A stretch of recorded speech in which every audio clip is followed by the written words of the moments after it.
பள்ளிவாசல் சுற்றுச்சுவர் இடிந்து விழுந்தது. நடவடிக்கை எடுக்க கோரி சாலை மறியல். திட்டக்குடி கூத்தப்பன்குடிகாடு பகுதியில் மஸ்ஜிதே ரஹ்மத் பள்ளிவாசல் உள்ளது. இந்த பள்ளிவாசலில் 250 முஸ்லிம் குடும்பங்களைச் சேர்ந்தவர்கள் தினசரி தொழுகையில் ஈடுபடுவது வழக்கம். நேற்று காலை மசூதியின் சுற்றுச்சுவர் இடிந்து விழுந்தது. இதனால் அதிருப்தியடைந்த முஸ்லிம் மக்கள் சுற்றுச்சுவர் இடிந்து விழுவதற்கு காரணமானவர்கள் மீது நடவடிக்கை எடுக்க வலியுறுத்தி காலை திட்டக்குடி ராமநத்தம் சாலையில் மறியல் போராட்டத்தில் ஈடுபட்டனர். தகவலறிந்து வந்த திட்டக்குடி போலீசார் போராட்டத்தில் ஈடுபட்டவர்களுடன் சமாதான பேச்சுவார்த்தை நடத்தினர். அப்போது பள்ளிவாசல் சுற்றுச்சுவர் அருகிலுள்ள இடத்தின் உரிமையாளர் 5 அடி அளவிற்கு மண்ணை தோண்டியதால் சுற்றுச்சுவர் இடிந்து விழுந்ததாக புகார் தெரிவித்தனர். போலீசார் விசாரணை செய்து நடவடிக்கை எடுப்பதாக உறுதி அளித்ததன் பேரில் போராட்டத்தை கைவிட்டனர்.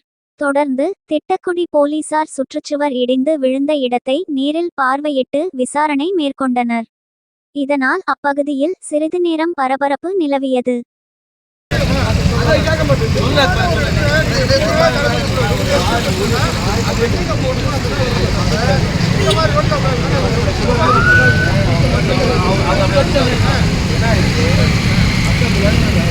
Nice.